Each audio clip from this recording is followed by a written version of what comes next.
Okay.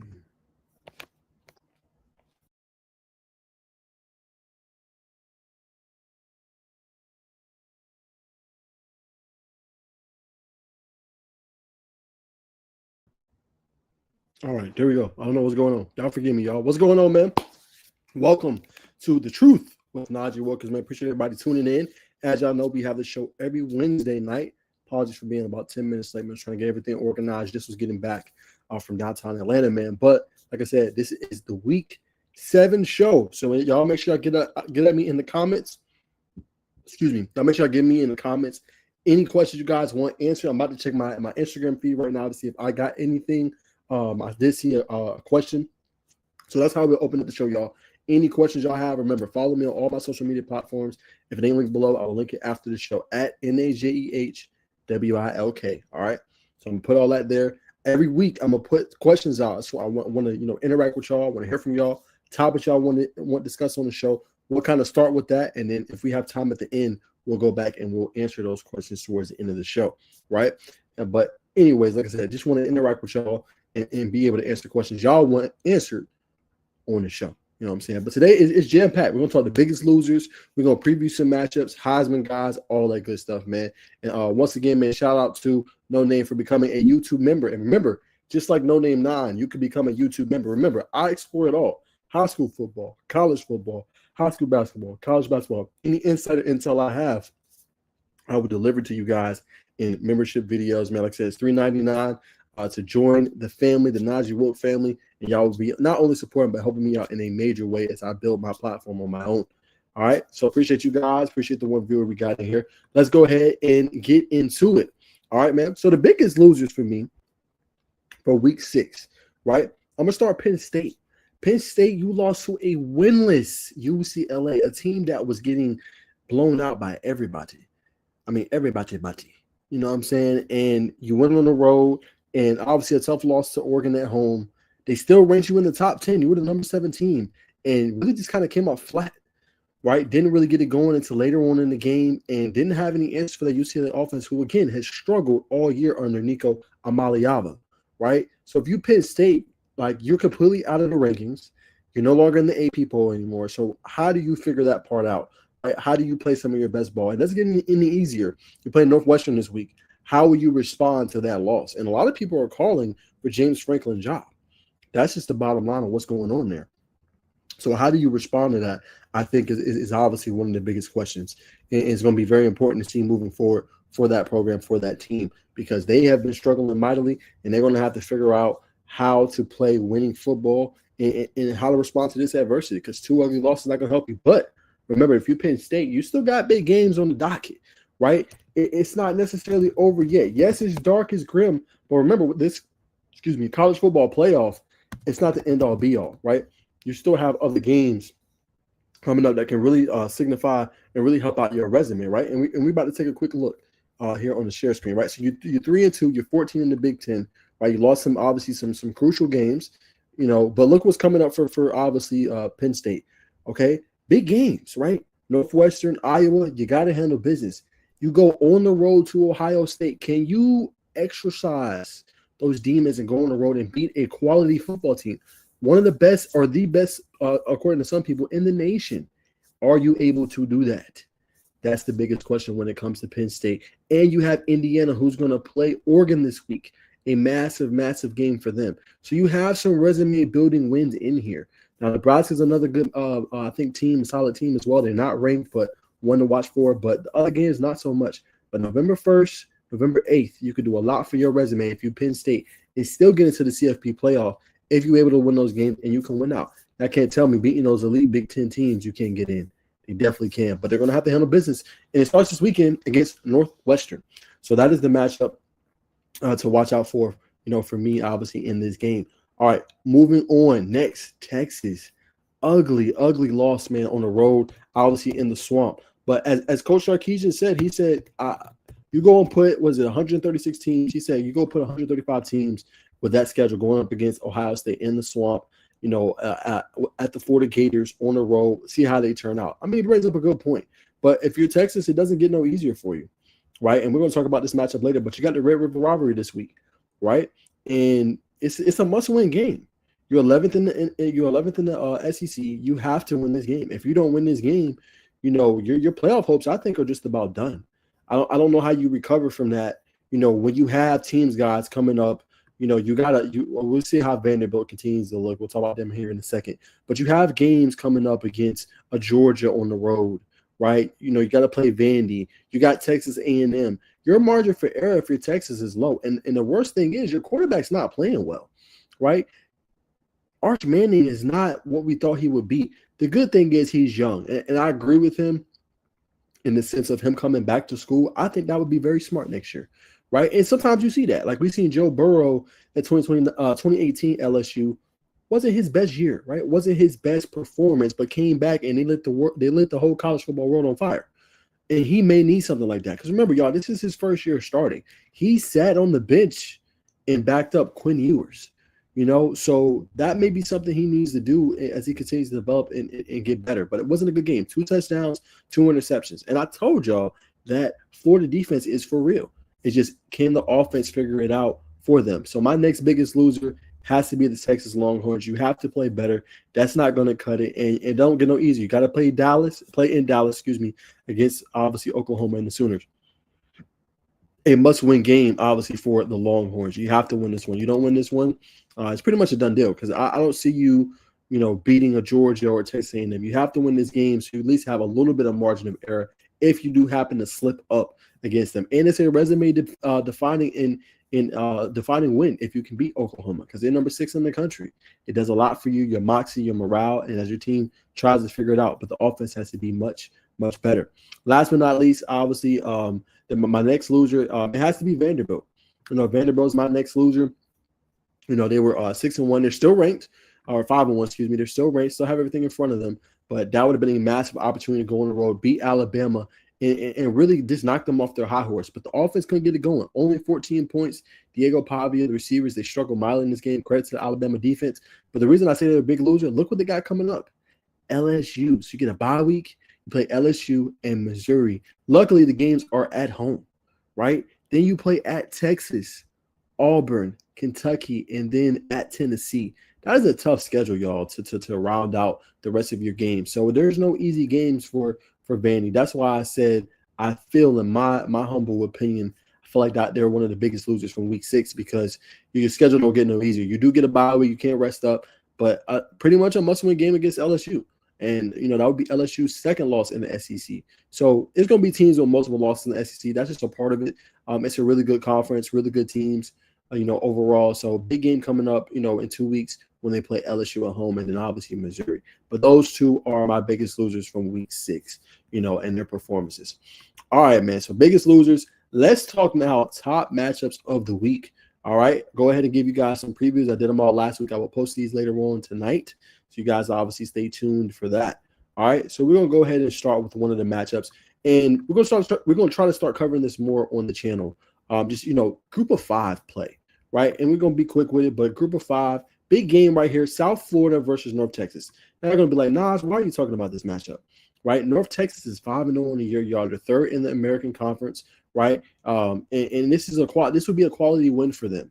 And, the reason I'm covering this because one of these teams are going to get into the college football playoff, whether it's a North Texas, whether it's a Memphis, whether it's a USF. Now, mind you, USF is going to play Memphis in 2 weeks. Okay, so that's a must-see game to see kind of who's going to edge out each other because remember, both are not getting in. It's going to be one or the other, and those are the best teams right now. Boise is not the same team they were last year. It's going to come from this American Conference, basically who's going to come out this year. And I think this is a must-win game, for both of these teams. If you're North Texas, you're 5-0. You want to continue that. If you're South Florida, you have Byron Brown. He's been playing really well this season. You want to continue to lean on him. You want him to continue to play at a high level. But it's a road game. It's a Friday night. Like I said, you're 4-1. If you lose this game, your playoff hopes are done. It's a wrap. I don't care if you beat Memphis next week. You're 3rd right now. You're 4-1. Obviously, you did lose, to Florida. Not Florida, excuse me. You upset Florida. You lost to Miami pretty handily, 49-12. So the reason I say you're done is because that's 2 losses on the year and a loss in the American. Doesn't help you. You have to practically go undefeated or maybe 1 loss in the American Conference Championship potentially. So a must-win game. South Florida has to win this game on the road against North Texas. Like I said, Byron Brown has been really stellar this year. He's a leading rusher, leading passer, kind of their virtuoso do it all. So big game for both teams. We'll see who comes out on top, but definitely some playoff implications in this one, especially with a team likely coming from obviously the American. But 3 weeks. So this is the game right here, October 25th, Memphis, USF. That is the game to see who's going to win. That's going to determine a lot of who's going to come out on top. And Navy has been really good as well this year. So something to watch for. American is going to have a group of 5 team definitely in the CFP this year. You can bet your house. You can bet your money, obviously, on that. All right, so let's get to the nitty-gritty. Big game, Ohio State, obviously, versus Illinois. Now, if Illinois, right, these are the games you play for. These are the games you want to be in, if you're the Fighting Illini, right? You want to be able to show, hey, we can hang with the big dogs, right? We can perform at a high level, and we can knock teams off. Now, you got splattered going up against, obviously, Indiana, a week ago. Or a few weeks ago, 63, I think, like 12. Fernando Mendoza had more touchdowns, 5 to incompletions, 2. So how does your team respond? Now, you have a big opportunity ahead of you.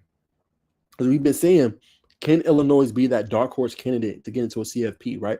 We know about how good your quarterback is in Luke Altmaier, right? But can he perform on the big stage in this game? All eyes are going to be, you are big noon kickoff, right? So you're going to have the pregame show there. You're going to have Gus Johnson and obviously Joel Klatt calling your game, right? So you're a big home underdog, but we know how good your passing attack has been outside of that game, right? We see it against USC, right? When that game went back and forth, 34-32.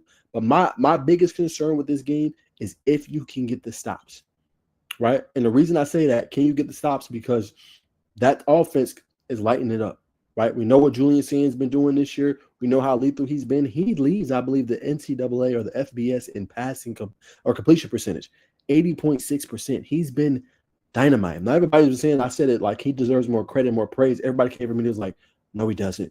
He's playing with 2 NFL receivers. Look, man, regardless of the situation, he's balling. Nobody thought Ohio State was going to be this good this year when he lost all that talent, right? Yes, they brought back Jeremiah Smith. Yes, they brought back Carnell Tate. But nobody thought Ohio State would be this elite, you know what I'm saying, and to be the number one team in the country. Remember, everybody's picking Penn State, Texas. Go look at the preseason rankings.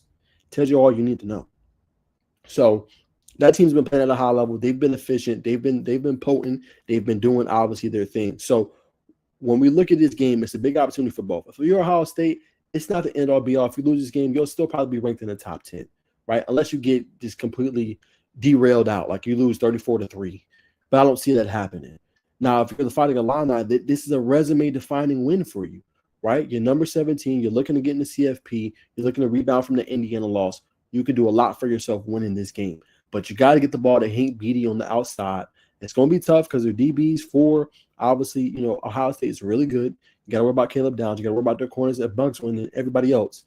But you have the quarterback in order to deliver, right? And Beatty has 569 yards receiving this year and 32 catches. Not a lot of TDs, but he's kind of that go-to guy for them. And you got to lean on your dynamic duo, the Khalil Valentines, right? The Keegan Fagan. You got to lean on those 2 guys who really complement each other well. So if you want a chance in this game, you're going to have to control the clock, control the tempo, and you're going to have to be able to lean on those guys and set up play action, get those eyes, you know what I'm saying, as they call them now, eye violations, get them eyes violated for Ohio State, where they're creeping into the backfield to try to stop the run and hitting them over top with your receivers like Hayden Beatty.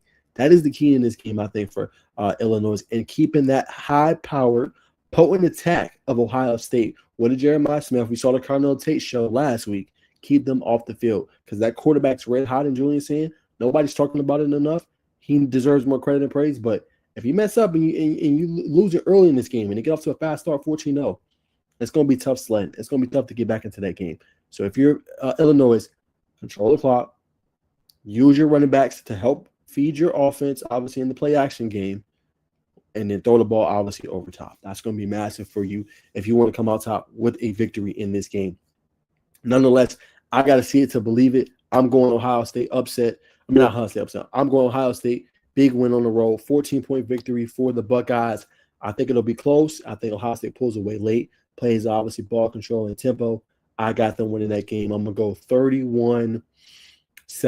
Ohio State victory on the road. They keep rolling. They go to 6-0 in or 6-0 overall record, 3-0 in the Big Ten. I'm going with the Buckeyes. All right. Next up, let's go to this one. This is another really good game.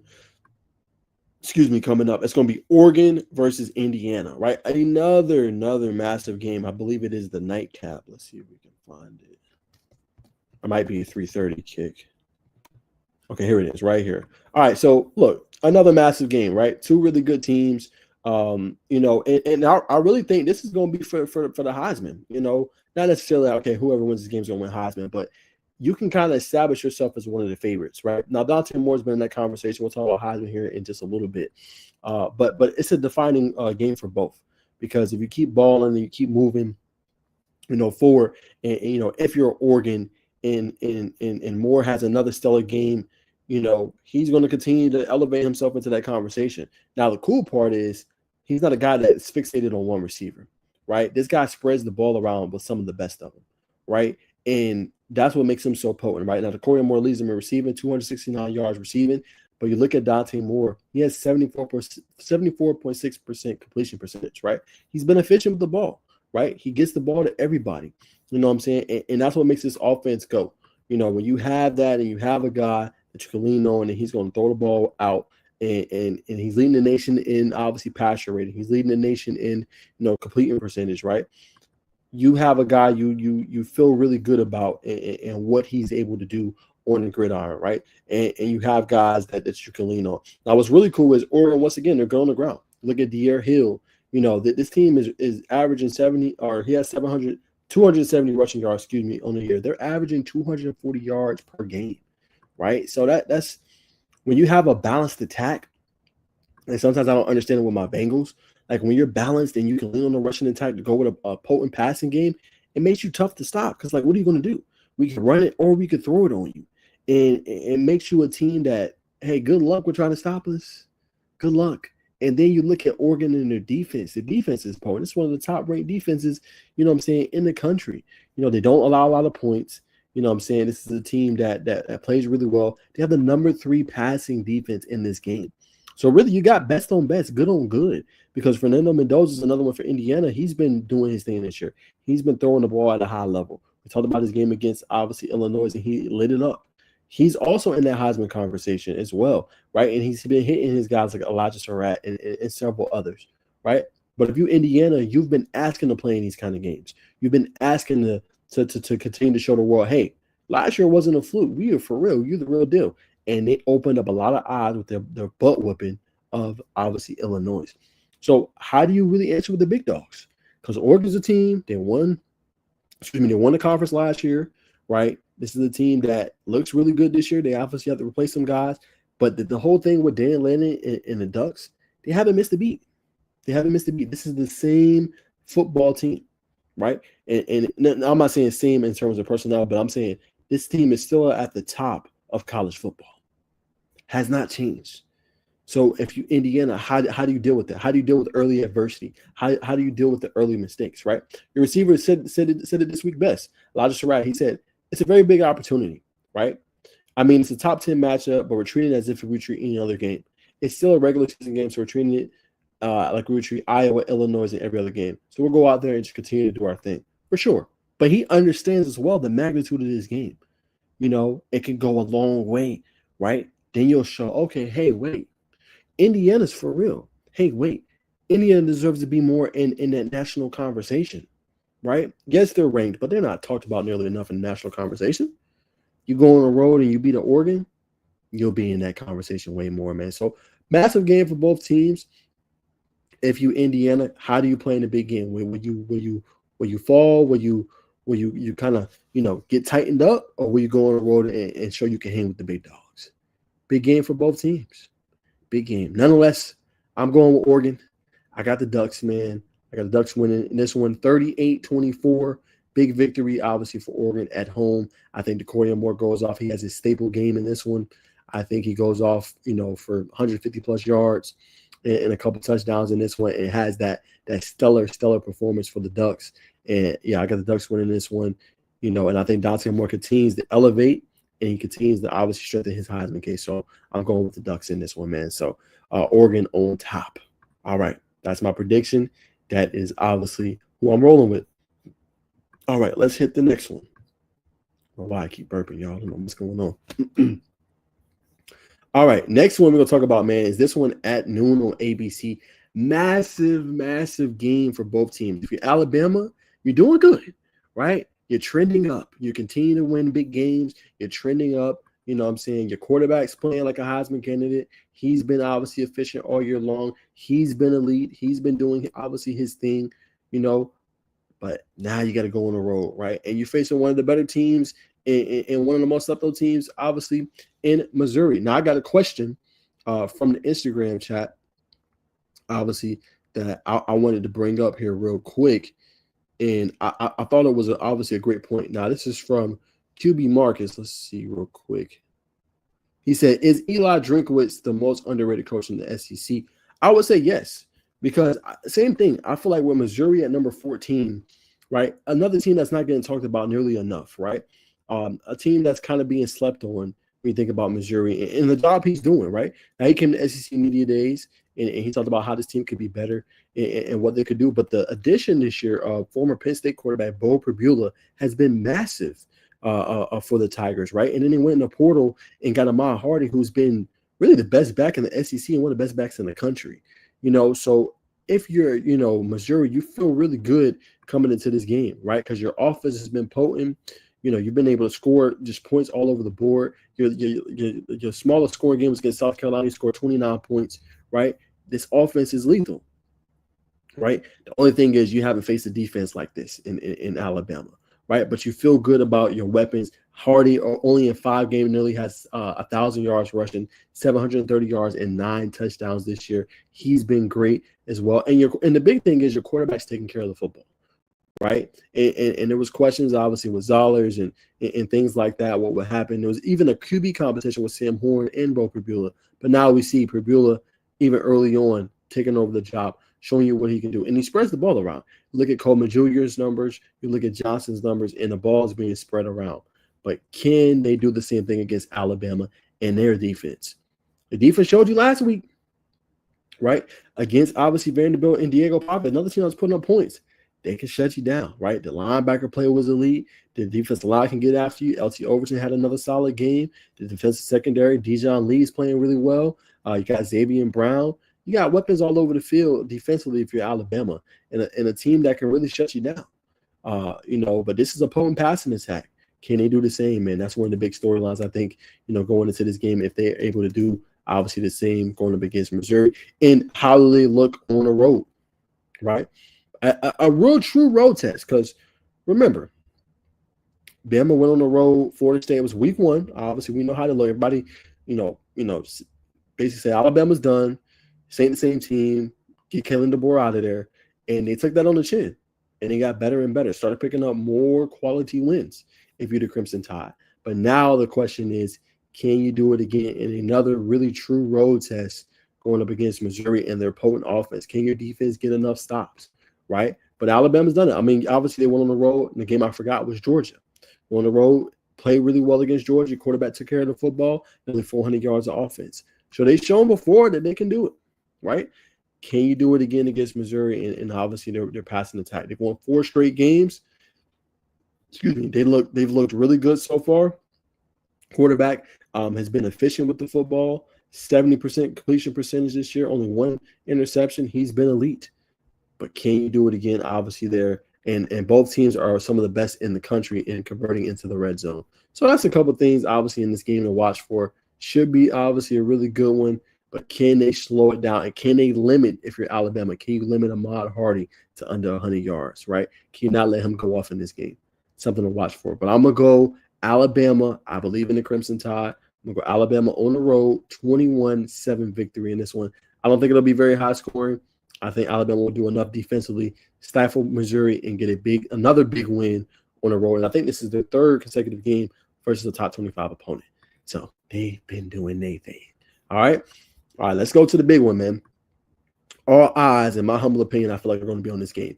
And that is obviously Texas going out, obviously, against Oklahoma, right? The Red River rivalry. I wish I could watch this game. Unfortunately, I can't. I would be at this game right here, Virginia Tech at Georgia Tech. You know, but it's a massive game right? We just talked about Texas. We just talked about how they played.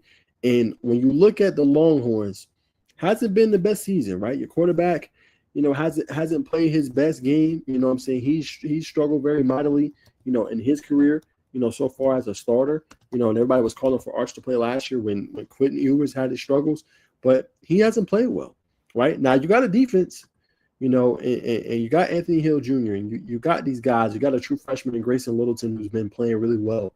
But you need your quarterback to play better. 11 touchdowns, 5 interceptions this year, only 60% completion percentage. That ain't going to cut it. You know what I'm saying? But the biggest difference this year is the running game.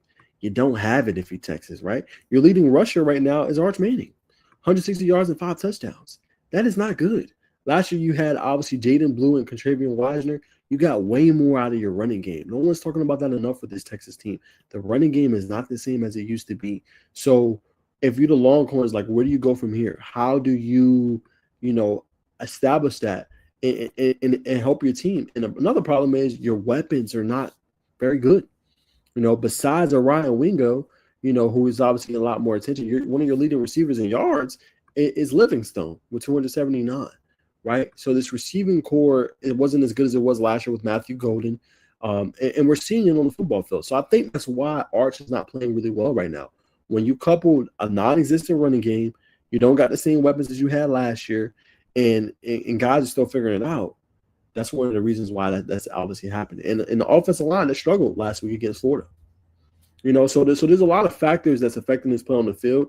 Yes, he has to be better, but at the same time, as a team, you got to surround him with everything he needs in order to play at a high level.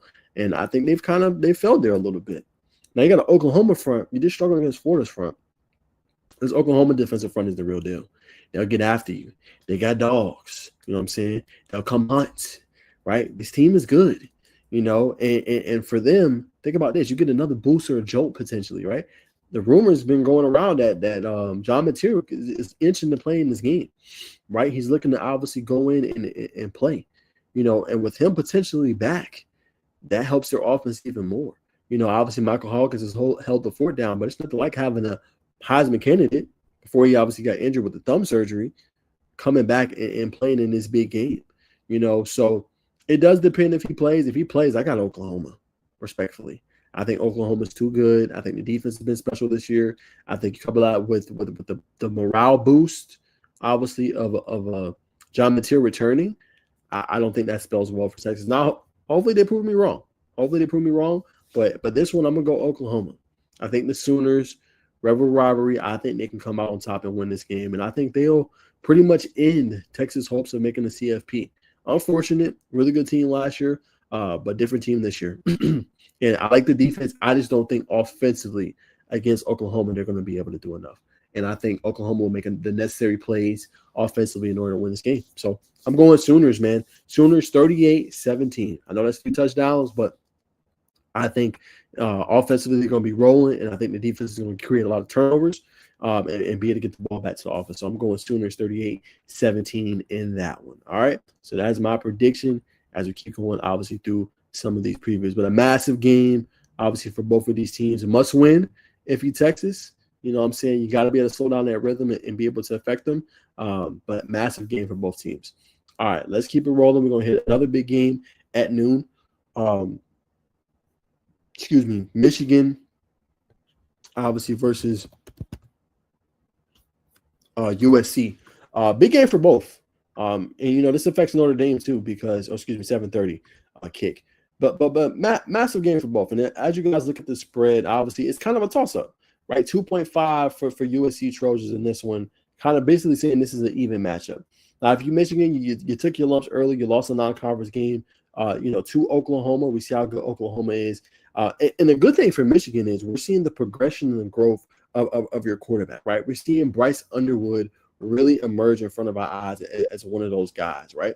And take that next step forward. Now, again, the numbers ain't gaudy, 1,003 yards, whatever. But he had his best game last week, throwing for obviously 270 yards. One of his best games, obviously, so far. You see McCulley kind of emerge as a go-to weapon on offense. Your running game's elite, right? The offensive line's done a really good job. one of the top rushing attacks in the country. We see the emergence of a Justice Haynes and how good he's been in this offense, right? 654 yards and 8 touchdowns, right? My question is, and going into this game, there's two things, right? Can Michigan offense hang with USC's offense and Jada Mayava? Offense has been elite. Go look at USC and what they've been able to do this year. They're scoring a lot of points. Can they hang with them, right? And then if the offense struggles, can the Michigan defense, which is really good, you know what I'm saying, can they slow down enough USC to where the game doesn't get out of hand, right? Those are some big questions to answer going into this game. But I do like how Bryce Underwood has looked. If you Michigan play ball control, the stopper of a good offense obviously is a good defense, but you want to play ball control. You want to play time of the possession game and keep the ball away from them. Now, we've seen Haynes. He's hit on obviously a bunch of explosives, but it's getting those tough, gritty yards, the 4 or 5 yards, you know what I'm saying, to carry, being able to extend drives on 3rd and 1 or, 3rd and 3, whatever it may be. So that's going to be the key for them if they want to come out with a win. They're going to have to be able to keep the ball away from Mayava because that's a one hitter. You know what I'm saying? With Mayava and his talent, what he's been able to do, probably one of the least talked about guys in college football with how good he's been this year. You look at the stats, 11 touchdowns, 1 interception this year. You know what I'm saying? He's been doing his thing. He's been efficient with the football in his hands. He's been able to obviously play at a high level. So, he's doing good. They have a decent rushing game, obviously, with Jordan, 537 yards rushing this year. But the guy is not as Mekhi Lemon. He is really good. He's in that tier with the Chris Brazzell and obviously Jeremiah Smith. Those are the top receivers right now in college football, in my humble opinion. Those 3 right there. You name me 3 better wide receivers than them 3. And then I'll meet you at the door. Those are the top guys. So can that secondary for Michigan slow down Mekhi Lemon, right? Will they run cloud coverage to his side? Will they double him? Will they have a safety over the top, right? Or will they gear up to stop the run? So it's some big questions in this one. And like I said, if you Michigan, you shouldn't really struggle. We've seen this USC defense struggle, right, against a Luke Altmaier in Illinois, right? We've seen them struggle and give up a lot of points. So you should be able to do your thing. But if you struggle in this game and USC defense has their way, it could be a long game. Nonetheless, I like USC. I do like their ability to throw the ball. But I got some trust in Bryce Underwood. I took him before against Oklahoma, and unfortunately they lost. But I think his emergence and how well he's continuing to play, taking them steps forward, getting in a rhythm, got his coach back the last few games. I think Underwood's here to stay. I think Underwood's going to have a big game. I think his numbers are going to continue to climb and get better and better. So I'm going with, obviously, Michigan in this one. Massive win for the Wolverines. I'm going to go 24-20. I think it'll be a close game, but I think he's going to make the plays necessary late in this one in order to help lift Michigan past USC. But it should be a massive game for both teams. But I'm going with, obviously, the Wolverines to come out on top and obviously win this game. So we'll see who wins, but I'm going, obviously, with Michigan. All right, let's hit the next one.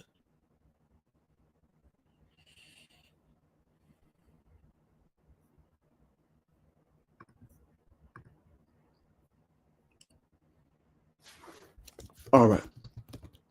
So next one, we're going to hit the ACC, right? So home game for Florida State. Obviously playing Pittsburgh. And Pittsburgh was a team that's supposed to be pretty good in the ACC, right? Now they've taken their lumps early on, right? They've dealt with some things. But Eli Holstein was supposed to be the guy for them. I think he's dealing potentially with an injury, but they have a new guy in Mason Hetchel, a true freshman. He was massive in their recent win, obviously, over BC. He threw for 323 passing yards and 4 touchdowns in that game. So, he's been looking good. We know how they can run the ball with Desmond Reed. We know, obviously, the weapons they have, saying the things like that. But it's a team that struggled on 3rd and 4th down conversions this year. So they got to be better there, and if you're Florida State, must-win game. Right? Must win. You're already 0-2 in the ACC. You lost to Virginia, you lost to Miami. You got to win this game. You need Tomlin to be better. You know what I'm saying? Early on in the games, you need him to hit his receivers, not throw interceptions and picks. You know what I'm saying? So can you avoid the turnovers? Can you lean on the rushing attack more? You know what I'm saying? In this game, can you lean on your guys in the rushing attack in order to kind of stifle Pittsburgh a little bit? And if they're starting the true freshman, can the defensive line create pressure, right? Can they throw him some different looks to obviously get him? Now, you favor heavily in this game, 10.5 spread. You're expected to win, but can you, keep their offense off the field? Can you make it tough? Can you get off to a fast start? Because if you get a fast start for Florida State, you should be able to run away with this game. You know what I'm saying? Humbly, because they struggle on third and fourth down. You should be able to pin your ears back, lean on obviously your edge rushers to be able to create pressure and give them different looks for a freshman quarterback. That's going to be tough. And the atmosphere, as y'all know, in Tallahassee is next level. So, again, can they limit him? It's one of the biggest things. And Florida's a little bit vulnerable. Florida State, excuse me, is a little bit vulnerable. They've been dealing with some major injuries. They just lost Quindarius Jones for the season. So they don't have the depth that they had in previous years at the DB spot. So that's going to play, a big role, I think, also in this game, So we'll see. They're going up against a strength with Pittsburgh, who's really good against the rush. But I think the key for Florida State involved Tommy Castellanos in obviously what you do and obviously in the game plan in the rushing attack. Let them run some RPO action, man, and take advantage of an over aggressive defense and that is going to be trying to make a lot of plays in this one. But nonetheless, man, Florida State, I got them. They should be able to win this one pretty handily, man. So I'm going with the Seminoles. I'm going to go 35-17 victory. I think Florida State should be able to win. I know the depth is a little bit of a concern on the back end, but they should have enough in this one to get past Pittsburgh. Other games, if they was playing a Miami again, if they was playing a Georgia Tech, yeah, I'd be a little concerned. Or Clemson, I'd be concerned, but they should be okay to get over Pitt in this one and get their first win in the ACC. So I'm going, obviously, with the Seminoles. All right, let's keep rolling. Another big game. I can't wait for this one. Hopefully, I'm home in time. This is a nightcap. Georgia, Auburn. Hey, look, massive game for both teams, right? It is. Georgia, you've moved up. Obviously, you have moved down after that loss to Alabama, but that atmosphere is different. We seen them a few years ago, right? They nearly went down, to Auburn, but they have Brock Bowers, right? And he stepped up big for them. Now we know about the injuries Georgia's been dealing with. Taylor out for obviously the year, but your best thing if you're Georgia is your rushing attack, right? You have guys like a Chauncey Bowens who's been really good this year. And stepping up for you. You have guys you can lean on, in Josh McCreary, Nate Frazier and things like that. You have guys you can lean on in order to, kind of, beat this Auburn team. So for Georgia, I think it's establishing a run early. I think it's letting that lean into play action. And I think your quarterback's playing well. Another guy that's not talked about in the SEC enough is Gunnar Stockton. He's having a really, really awesome year. 6 touchdowns on the 1 pick, 1,000 yards, nearly 69% completion percentage. And he showed you against Tennessee, if you need your quarterback to score a lot of points, he can do that, right? With no problem. He can do that. And when you couple that with a pretty good rushing attack and Chauncey Bowens, who's leading you this year with 310 yards, and he's a nice compliment to Nate Frazier, who has 253, you feel good. And you don't have a sitting duck at quarterback, right? Gunnar Stockton is the third leading rusher on this team. You know what I'm saying? So he's been doing a really good job of helping them in that component as well, right? You can't just key in on those guys in the rushing type because he can pull the ball in the RPO game and rush and get yards as well, right? So that part's been massive. We haven't seen like that stellar game just yet from Zachariah Branch, right? We haven't seen, him kind of go off yet, but Kobe Young is obviously taking a step forward. We know about his struggles last year. London Humphreys has been a nice addition from Vanderbilt and obviously the portal. But definitely the weapons are a lot better this year if you Georgia. Dealt with some injuries, like I said. No Taylor. Obviously, Ethan Barbour is another one that you ended up losing. But your offensive line, I want to give credit to that for Georgia in this game. You got some young guys starting, the Dontrell Glovers, right?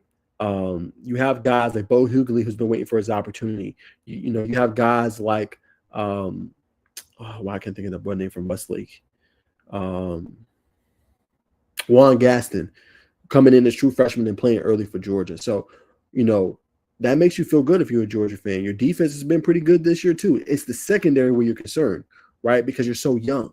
Yes, you brought back KJ Bolden. Yes, you got Dalen Everett, but you got guys like Elijah Robinson who, you're depending on to take that next step. So in that game, that is a little bit of a concern for me.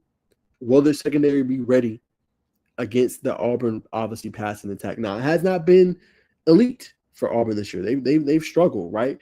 Cam Coleman should have way better stats than he does, right? You brought in Eric Singleton Jr. You got a Malcolm Simmons. It's still not hitting on all cylinders if obviously you're Auburn. So that's the area that you clearly want to improve, if you're the Tigers, and you got to protect them. You know what I'm saying? You got to protect your guy. If you can't protect, Arnold, what do you think? What do you think he's going to give you? You know what I'm saying? What do you think he's going to give you? But a massive game for Auburn, because if you lose to Georgia, you're 0-3 in the SEC, right? And even though you started the year off good, you won 3 consecutive games, you get the big win against Baylor. You have not beat your teams that you need to beat in the SEC. You've lost to Oklahoma. You've lost to Texas A&M, right? You have Georgia. Then you play Missouri, excuse me. Then you have Arkansas, Kentucky, and Vandy. So really, the schedule after Georgia opens up if you're Auburn. So if you could pull off an upset, it looks good for you because, you do play a really good Missouri. But then from there, you play in the bottom barrel of the SEC.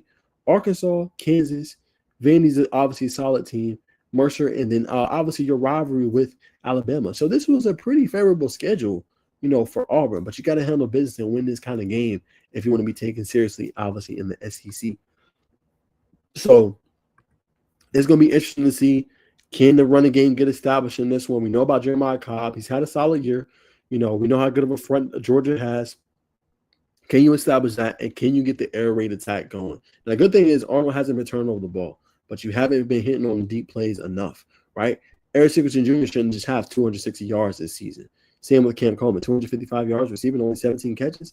That ain't going to cut it. You got to find a way to get your playmakers the ball. And whether your offensive line is protected or not, quick screens, hitches, digs, out routes. Get them boys the ball, man, in space, and let them cook. You got playmakers all over the field. You just got to get them the ball. So it's going to be interesting to see in this one if they can protect them, if they can get the ball to the playmakers. And if you're Georgia, if they get them to the playmakers, can you wrap up and tackle? Can you not allow the explosive plays? Massive game for both teams. I'm going to go Georgia on the road. Got the win in this one, 24-14 win over Auburn. I think the Bulldogs should be just fine, should be able to make enough plays, should be able to come out on top, beating the Tigers on the road. So I'm going with the Bulldogs. All right. Let's see the next one. All right, man. So if any of my Georgia Tech fans in here, I will preview this matchup real quick for y'all and kind of give my thoughts. I know I haven't been necessarily doing that. I give all, obviously, the coverage on, SI.com and giving my take there, man. But, another big game for Tech. You want to continue to, trek forward, right? Because you have a very favorable ACC schedule. It ain't going to be like that next year. It ain't going to be like that in the next few years. It's going to be, tough sledding.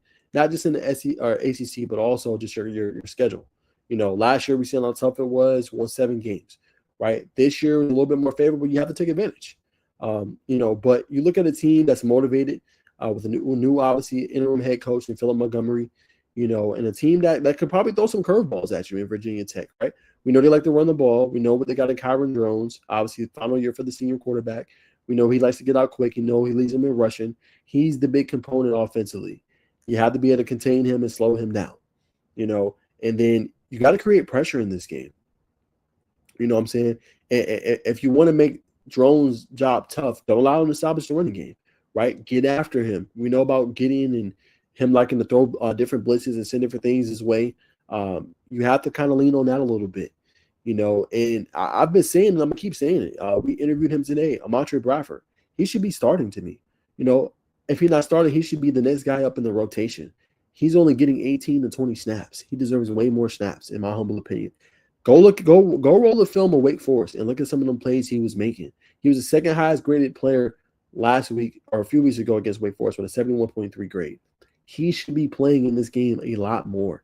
He's explosive. What he's able to do defensively, creating pressure. Go look at the game against Gardner Webb. He had like a 90.2 grade, pass rush grade. You need those kind of players if you're going to, take the next step for your Georgia Tech, because you're not getting the sacks you need to. And your rush defense has not been good this year. You're ranked number 105 in the country, right? You're giving up 166 yards per game on the ground. That's what this team does. But you need wreckers to come in there and help you out, right? You need guys like Amontre Bradford, the Andre Fullers of the world, Christian Garrett, the young guys to come in and step up and help you out there. And I think in the passing game, they've been good. In terms of defensively, they don't allow a lot of big plays, right? They make sure to take away, those explosives. The linebacking core, I think, is very improved this year for Georgia Tech. We look at a Cayman Spalding, a Melvin Jordan, a Kyle Eford, a EJ Lightsey, a Tajay Butler, that's playing 3 different positions, as we learned today. So teams improve, but you got to be better in the running game. And this one, you shouldn't allow a 100-yard rusher. You should be able to stifle them to under 100 yards, right? You should be able to take away those big plays. So that's the key defensively, in my opinion. Offensively, can you get the passing game going, right? We've seen it cook at the end of the game, obviously going against Wake Forest. Eric Rivers is a big part of that. Just getting him the ball in space and let him go. 8 catches, 77 yards, and a touchdown. He was massive in that comeback victory. So was Isaiah Kenyon, who I think is next up. 4 catches, 70 yards. His best game as a Yellow Jacket so far this season. Before that was Clemson. 5 catches, 56 yards. So, if you Georgia Tech hitting the explosives more consistently, being able to throw the ball, and you got to get your backs going. I want to see Jamal Haynes. I know he dealt with a little bit of an injury before the game. I want to see him be able to get off in this game. Same with, obviously, Malachi Hosey. They deserve more touches. Now, I know defenses are keying in on those guys, taking it away. So you've leaned on the rushing attack with Haynes King, and he's been obviously one of your top rushers. But at the same time, if you can get the ball to those guys in space, they're dangerous. They can make big plays. They make a lot of explosives, and they're always a touchdown waiting to happen, right? So those are the guys to kind of watch for in this game. If you're Georgia Tech, do what you do, right? You just have to stop. And the last thing I want to point out, you have to stop getting off the slow starts. Right? If you're the Yellow Jackets, you have to get off to a fast start. It can be 6-3 down at halftime, 17-3 down at halftime. That ain't gonna work this year, right? He was able to escape it. Obviously going against Wake Forest, faster starts. We've seen the defense can hold the fort down while you figure it out. Now it's time for you to help out the defense a little bit. So those are my keys to this game. If Georgia Tech can do that, they can create pressure on the quarterback, take away the run, they can get explosive plays, lean on the passing attack a little bit, and get the running game going. They should be fine. So I got Tech winning this one. They should win pretty handily, man. 31-14 at home if everything goes right. If they don't start off fast, it could be a long game all the way to the fourth quarter. But if they get off to a good start, I got Georgia Tech winning 31-14. All right. We will leave that there. Let's see. We had a couple more matchups that we want to break down.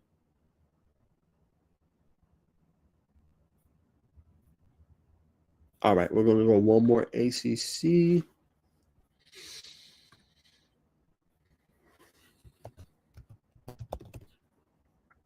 All right, so this is the nightcap on ACC. Oh, why did it do that? No. I don't want to be copyrighted. I do not want to be copyrighted. All right, let's see. I think I had clicked on the network instead. All right, here it is. ACC game, big road favorite is the Clemson Tigers. Boston College is one of the worst teams in the ACC.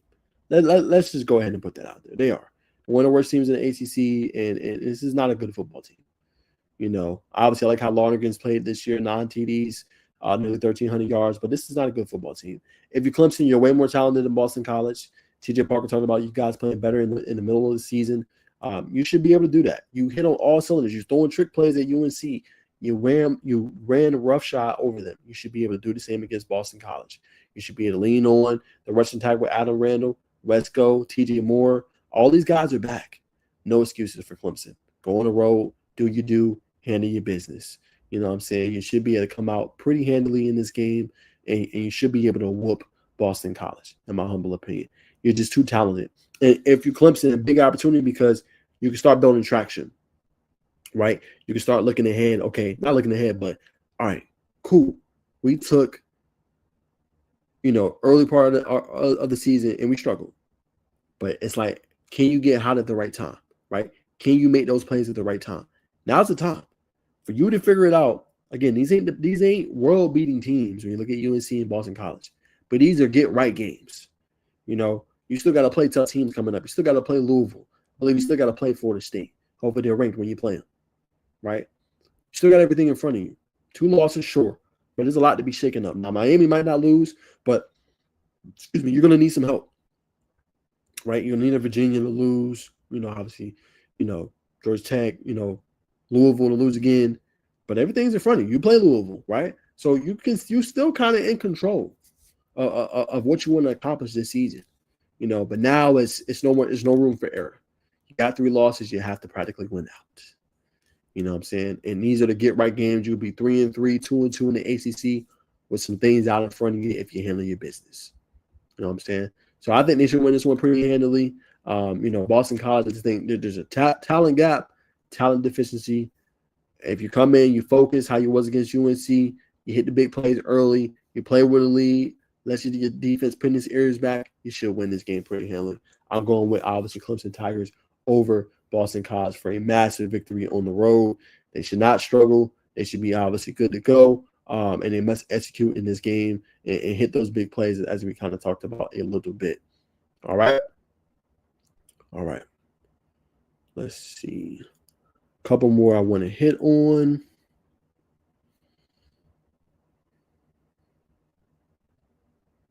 All right, let's hit NC State, Notre Dame. I'm trying to find that game. Uh-oh. All right. So another big game, obviously for both teams. Notre Dame, you're feeling good. You're kind of hitting your groove a little bit if you're the Fighting Irish, right? Your offense hitting all cylinders. Your quarterback's been a lot better. Home game. Obviously if you NC State, you're 4-2 on the year.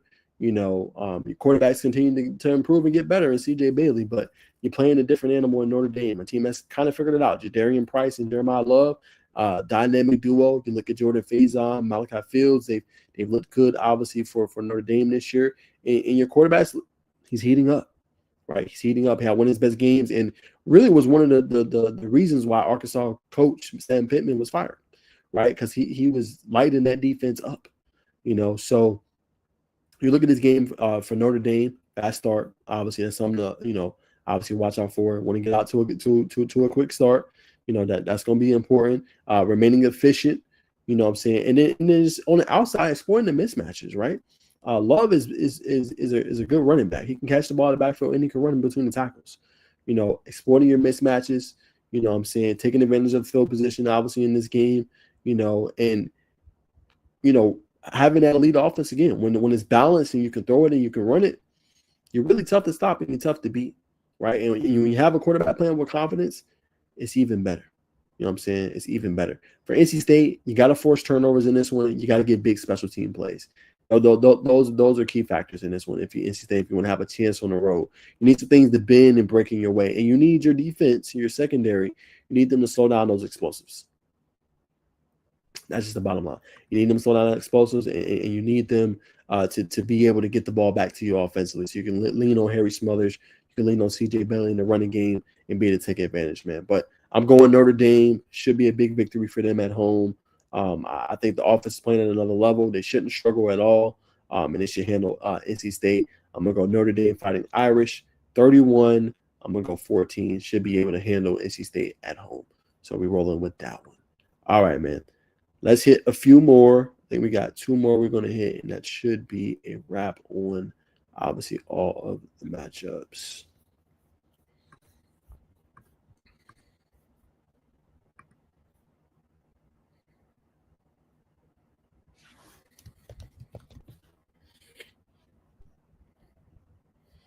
All right, let's find that one. Okay, another big one on SEC Network.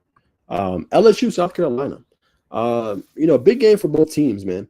LSU, you haven't figured it out offensively. Grant Nussmeier, some feel like he's taking a step back. He's regressed a little bit, right? And we know how good your defense is with Monster Delane and Whit Weeks and Zach Weeks, all them players you got, and Patrick Payton and everybody else, man. But can your offense finally get it going? Right, and can you slow down probably one of the most athletically gifted quarterbacks in the country, in Lenore Sellers, right? In a Russian type that's continue to prove in Razul Faison, right? Guys on the outside and Nick Harver, So if you LSU, being able to, lean on your defense a little bit and offensively finally figuring it out, right? The weapons haven't been the best this year. You still don't have a running game. You got the 5-star in Harlem Berry. Can your running game get going in this one? Can it be a complementary part of this offense that allows you to hit over the short and intermediate and the deep balls down the field? And then can your defensive line create pressure on South Carolina offensive line that's been much maligned this year, right? Hasn't been playing at a high level. Can your defense create enough plays to frustrate and to obviously, make Lenore Sellers think twice? That's going to be massive, obviously in this game, man. So, a big one for both teams, 1-1 in the SEC, 1-2 in the SEC. If you're South Carolina, you need this. It's a resume defining win for you if you can pull this out. And lean on, rushing attack, lean on Lenore Sellers, a guy that's continuing to take that step forward, and create those impact plays. You've had Bakari Swain, who's looked good this year, right? A guy that if you get the ball to an open space is a problem. A guy that's been impactful on special teams. You're going to need a couple of those big plays if you're South Carolina if you pull off this upset win on the road. And then if you LSU, being more efficient, being able to convert in the red zone, right? Being able to avoid like I said, a one-score game. Being able to get out early and often on South Carolina and getting an early start to them. Those are obviously the keys in this one. LSU should be able to win. So I got the Tigers coming out on top. They should be able to handle, obviously, South Carolina and the Gamecocks, which will probably effectively end the playoff hopes at 1-3, 3-3, obviously in the SEC. Unfortunately, another slow start to the year for the Gamecocks. So I'm going to go LSU. Should be a big victory at home for them. 5-1 on the year, 2-1 in the SEC. I got them winning this game 28-14, going LSU and the Tigers. All right. Let's keep going. Let's stay with the SEC matchups. Another big game, man, is this one right here, obviously, Arkansas versus Tennessee. Now, Arkansas is a different team. We've heard from Coach Heupel. We've heard from, obviously, the offensive coordinator, defensive coordinator, et cetera, et cetera. And they've always talked about is how good and how lethal, the quarterback is for Arkansas, Taylor Green, right? He's big. He's massive. He's tough to slow down. He's obviously very efficient in the running game, and he's a problem. And he leads them, right? 441 yards this year and 2 touchdowns. He's been really good in passing the ball as well. With 1,400 yards. So the thing is in this one, right? If you're Tennessee, just avoiding the mistakes, right? Avoiding, the negative plays, defensively, tackling. That was a big point of emphasis when you listen to press conferences and the players. Being able to tackle, being able to know your assignments and your keys, not having eye violations, right? That was massive for them. But you need guys like Joshua Josephs, Jackson Maul, who returns, David Hobbs, who returns as well. Those guys are back, so they should be able to help you. But your edges have to be disciplined, especially on the QB keepers, QB powers, RPO game. They have to be disciplined on the outside and force stuff inside and not give up those big lanes where he can run through. Because if he does, it could be a long day for Tennessee. But the offense has been special this year, right? They've scored 40 points in every single game. Every single game for Tennessee, right? Joey Aguilar, who's is being slept on in my humble opinion, 13 touchdowns this year. And an offense that really hasn't been stopped by anybody all year, right? You got a nice 1-2 punch in Deshaun Bishop and Star Thomas. They complement each other well, right? It's efficient, and then from there they can play the play action game and throw the ball down the field, who I think is the best receiver right now in college football, and that's Chris Basil II. 531 receiving yards and 7 touchdowns. Leads the league in touchdowns this year, or is tied for the lead. He's been potent and efficient. And then when people try to take him away, they got a Mike Matthews who had one of his best games here recently, over 100 yards receiving on 6 catches and a touchdown, right? And then you got Braylon Staley in the slot, and he's playing well so far this year as well. Then offensive line is continuing to mesh and learn each other and get better and better, right? Jesse Perry stepped up big. David Sanders is expected to be back. You got pieces on the offensive line that's playing really well together, So if you're Tennessee, you feel good. It's home game. You bring in Arkansas, new regime, Bobby Petrino, the head coach. They might throw a couple different wrinkles your way, but you feel good as your defense can figure it out. You got one of the best linebackers in the game in Arian Carter. Your secondary's been potent even without Javon McCoy. You look at Abu Carter, right? You look at, obviously Colton Hood, who's looking like he's going to be a first-round draft pick with the way he's playing. You got the pieces you need. Tennessee should win this one pretty handily to me. Slow down Taylor Green, take away the rushing attack, and you should be able to put up a lot of points on them. They shouldn't be able to stop you.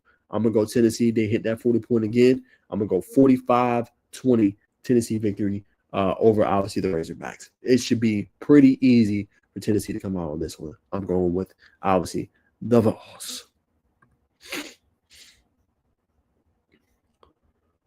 All right, another big game we're going to hit real quick in the SEC. Let's see. Here we go. 7 p.m. game, ESPN. This game is massive. Massive for Billy Napier again. Now, he did good. He did good last week, y'all. You gotta get a man his credit, right? He did really good against Texas. The defense, once again, came to play, right? It's been lethal this year, right? Linebacking core is good. Defensive front is good. Your secondary is good. Like, this Florida Gators defense is for real, right? And LSU got a little taste of that. LSU got a taste of that this year. But offensively was where I thought they took a step forward, right? They was running the ball with Jaden Ball, who had over 100 yards rushing. DJ Lagway looked even more efficient and better in this game. He's had an up-and-down year. 7 touchdowns, 7 interceptions. He has to play better. One game he had 5 interceptions, I believe it was, against LSU. So he has to play, a whole lot better if they want to have a shot. But the previous game, I thought he played well. I did. I thought he played, did what he needed to do. But with the emergence we see what Dallas Wilson did last game, him coming back, 2 touchdowns, like he looked good. Him and a Vernon Brown III, right? You got the players you need in order to win this game. You know how good Miles Graham is and everything like that. It is an entirely different animal, though, at Texas A&M, who's a top team in the country, not just the SEC, the country, right? And they're a problem. Le'Veon Moss, his ability on the ground, him running the ball, right? Him being able to get out into space. The offensive line's played, good this year. You got a 2-headed monster at the receiver. Mario Craver, right, on one side, and Kevin Concepcion on the other side from LSU, or from Louisville.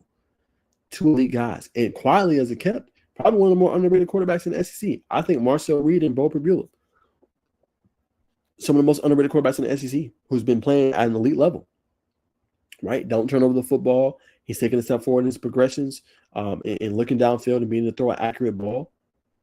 He's looked good so far. So, Texas A&M has a team. Right, they got a full, complete roster, and obviously Coach Elko has done a really good job, and they're building for the future. They got elite players from Georgia coming down there, next year. So this ain't an easy game for Florida, but if you're Florida, you want to keep getting into that nation's eye. Remember, it's been ugly this year, but you only got 1 loss in the SEC, so you right at the top, right? And this is one of the few teams that's undefeated in SEC play, right? So you can go hit one of the big boys and knock them down, right? But it's going to start with your offensive line protecting DJ Lagway, him taking care of the football and not having turnovers, being able to hit the explosive plays down the field. With your elite receiving core from Brown III, Dallas Wilson, and Eugene Wilson. It is possible, because we seen against Notre Dame that secondary be taken advantage of. Now, since that game, they've played a lot better. They've done a better job of not allowing the explosives. But it starts with Florida running the ball, leaning on, obviously, their weapons, and the defense playing another stellar game against Marcel Reed and frustrating him a little bit. It's easier said than done. Texas A&M is another tough place to play, and the team that's playing at a high level, man. I got to see it to believe it. I can't roll with Florida in this one, unfortunately. I got to go with Texas A&M, man. So I got the Aggies coming out on top. Big victory for them. I got 30. I'm going to go 30-17. Aggies beat Florida. Obviously, send them to the 4th loss of the year and obviously 2nd loss in the SEC. I would have to see different from DJ Lagway and company first before I believe it. Now they win this game, I might become more of a believer, but until then, we rolling with the Aggies. All right, let's keep it rolling.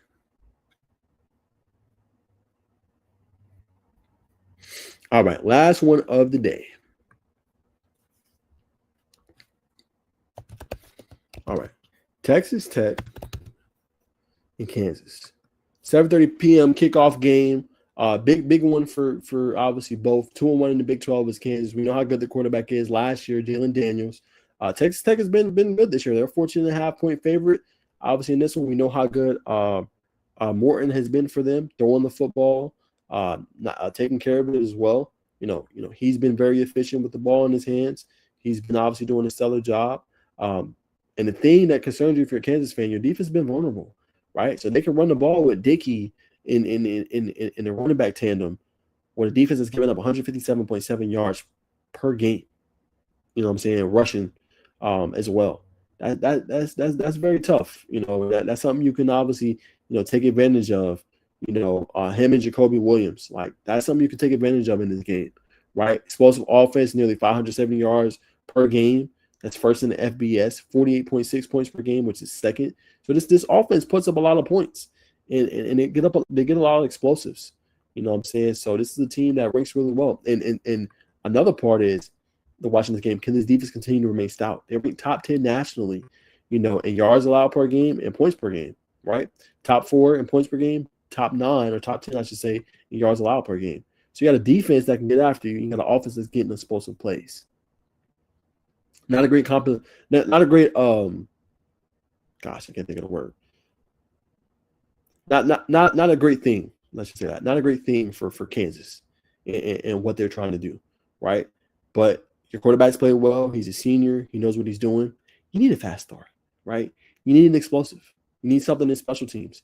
You need somebody to make a play if you want to, be able to make this a game. Because how it's going, how efficient they've been offensively, how many points they can put up, the yards, all that good stuff, it's going to be tough to slow down if you can, especially with a vulnerable defense.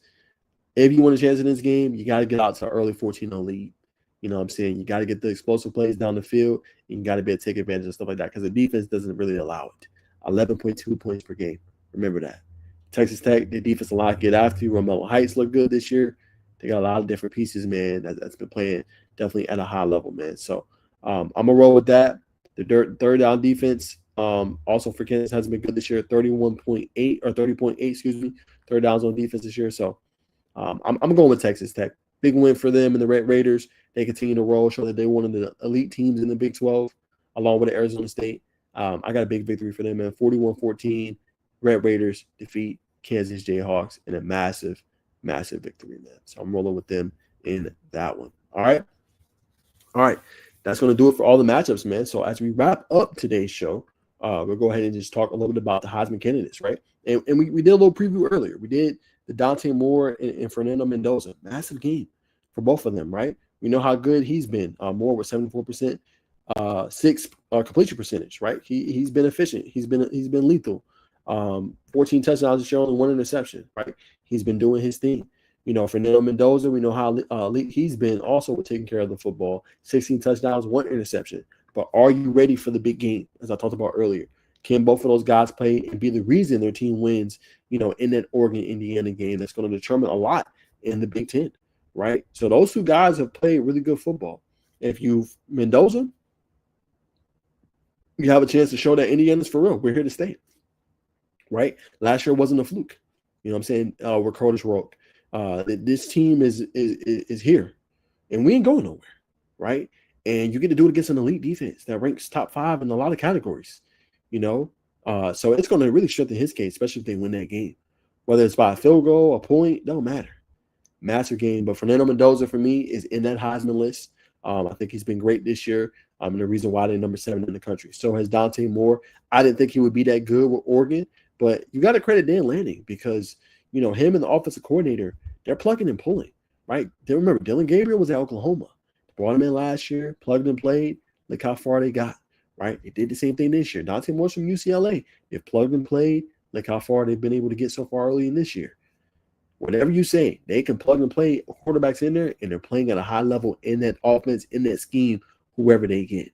You got to give a credit to that, man. So those two guys for sure. Ruben Bain as well is another one of my guys I think is playing at a high level. His ability to force pressures, sacks, TFLs, tackles. He's been really big behind this resurgence, of obviously this Miami Hurricanes defense, along with obviously Jacoby Thomas. This team has been really good, but Ruben Bain has been special. And without him, I don't think Miami would be as good, humbly. But I do want to give some credit. He is also on the Heisman list, Carson Beck. First few games, I wasn't really too sold, but when you was able to do that against Florida State, I felt better. 73.4% completion percentage, 12 touchdowns, 1,200 yards passing, so far this year. Definitely been a guy that's been playing well. And 4 touchdowns in a recent game, against Florida State. So when you have that, you feel good. And he's hitting the weapons. He's hitting C.J. Daniels, right, who they're cooking the defense. He's hitting Malachi Tony. And the big thing is he's taking care of the football. He's taking the football, and when it's not there, he's throwing it away or he's trying to get yards on the ground. So I give him credit.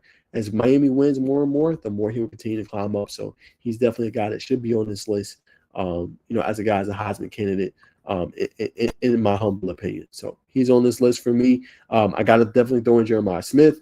He's another non-QB guy I think should be in this conversation with how he's been playing this year. With Ohio State leading him in receiving, like he's been really good for the Buckeyes so far. I think it's another guy that should be in this list. And then Ty Simpson. Ty Simpson's a guy I think that's playing really good, obviously for Alabama, taking care of the football, has them back 4 consecutive wins. But can you continue to do it?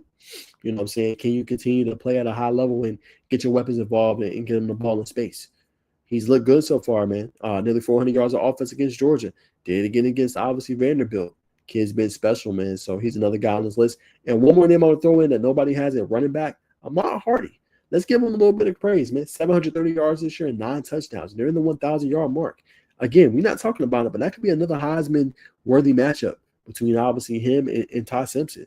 Imagine if Hardy goes off in this game for nearly 200 yards and they win. Time to start talking about Matt Hardy as a guy as well. I know it almost seems like a quarterback award. Travis Hunter obviously won it last year as a two-way guy, but we got to start having that conversation more, man, with running backs getting this conversation too. Obviously, last year the runner-up was Ashton Jeanty with Boise State. But again, if Hardy can win this game and he has a big effect on it, he should be in that conversation as well. Goes to the most outstanding player. And if he's able to slice and dice that Alabama defense, it's time for us to give him some more respect. Time to put some respect on his name. It's all about Matt Hardy. So he's one name I want to throw out there as well. I keep updating my list. Tell y'all who I got, man. But that's going to do it for today's show, man. Appreciate you tuning in. Week 7 college football preview with me, Najeh Wilkins, The Truth with Najeh Wilkins. I hope you guys tune in every single Wednesday, man. Again, hit me with any questions. We'll answer it on the show as we can. Make sure you like, comment, subscribe. Tell a friend, share. And again, y'all follow me on the socials, man. I'll link that below. And we'll get all these out, man. But I'll have all of the previews that I did and breaking it down out on the channel either today or definitely tomorrow. I will see you guys next time and enjoy the rest of your Wednesday night. Peace.